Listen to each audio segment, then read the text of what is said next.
ایک باغ میں جہاں ایک شخص کا اونٹ دیوانہ ہو گیا تھا اور وہ حضور کو بلا کے لے گئے۔ اونٹ دیوانہ ہو جائے تو سخت نقصان دہ ہوتا ہے، تو صحابہ کہتے ہیں کہ حضور جب داخل ہوئے تو ہم ڈرے کہیں حضور کو نقصان نہ پہنچا دے، کیونکہ وہ حضور کو دیکھ کے دوڑتا ہوا آیا، لیکن جو ہی وہ قریب آیا تو منظر عجیب تھا۔ اس نے اپنی پیشانی حضور کے قدموں میں رکھ دی اور سجدہ ریز ہو گیا۔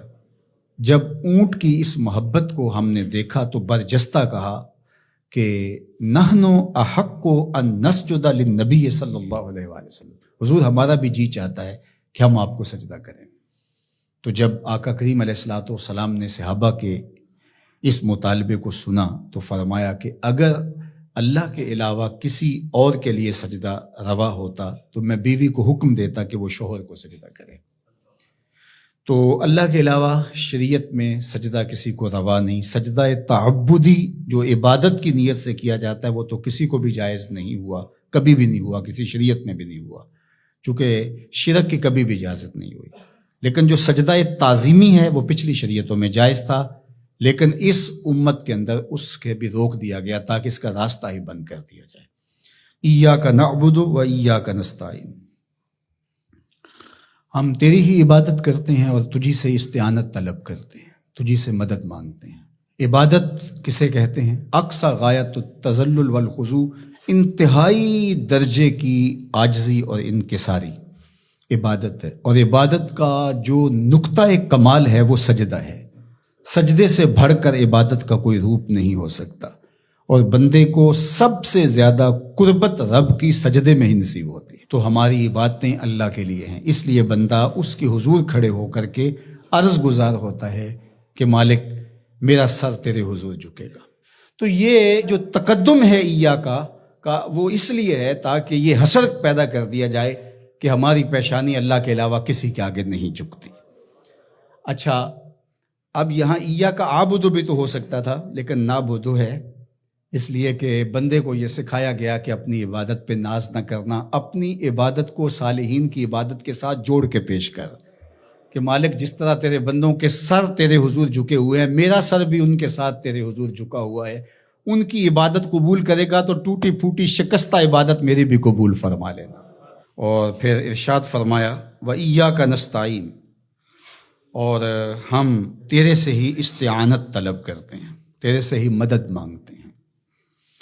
استعانت اون سے ہے، اور استعانت کا معنی پھر یہ طلب ماخذ ہے نا اس کا، خاصہ باب استفعال کا، تو پھر اس کا مطلب یہ ہوا طلب الاون، مدد کا طلب کرنا۔ تو ہم اللہ جل شانہ کی عبادت بھی کرتے ہیں، اور پھر دوسرا درجہ جو ہے مدد طلب کرنا، نصرت اور تائید طلب کرنا، وہ بھی ہم اللہ سے طلب کرتے ہیں۔ تو اس لیے عبادت بھی اسی کے لیے ہے، کسی اور کے لیے عبادت ہو ہی نہیں سکتی، اور مدد اور نصرت بھی اسی سے ہی طلب کی جائے گی۔ جس طرح ایاک معنی میں حسر پیدا کرنے کے لیے اس کو مقدم کیا گیا ہے، ایاک نعبد و ایاک نستعین، تو یہاں بھی ایاک کو اسی طرح مقدم کر کے وہی زور یہاں کلام میں پیدا کیا گیا ہے، تاکہ جو ہے وہ سمجھنے والے اس کو سمجھنے میں کوئی ٹھوکر نہ کھائیں، اور اللہ ہی سے مدد طلب کرنی چاہیے۔ باقی مجازن اگر کسی سے آپ طلب کرتے ہیں مدد، تو آپ کے اعتقاد میں یہی ہوتا ہے کہ وہ اللہ کی دی ہوئی توفیق سے میری یہ مدد کر سکتا ہے۔ اگر ایسا ہو تو وہ اس کے زمرے میں نہیں آئے گی۔ ڈاکٹر سے دوا لینے جاتے ہیں تو شفا تو من جانب اللہ ہوتی ہے۔ یہاں آج کل جو ہے وہ نور بٹ رہا ہے، تو یہ کہا جائے کہ انہوں نے مجھے نور دے دیا، تو نور تو اللہ ہی دینے والا ہے، لیکن یہاں مجازی معنی ہوگا۔ تو اسی طرح صالحین سے، نیکوکاروں سے روحانی معاملات کے اندر جو استعانت طلب کی جاتی ہے تو وہ اسی معنی میں ہے۔ حقیقی معنی کے اندر جو ہے وہ استعانت اللہ تعالیٰ جل شانہ کی ہے۔ باقی رہی بات عبادت کی، تو عبادت تو کسی کی مجازن بھی نہیں ہو سکتی اور حقیقتاً بھی نہیں ہو سکتی سوائے اللہ کے۔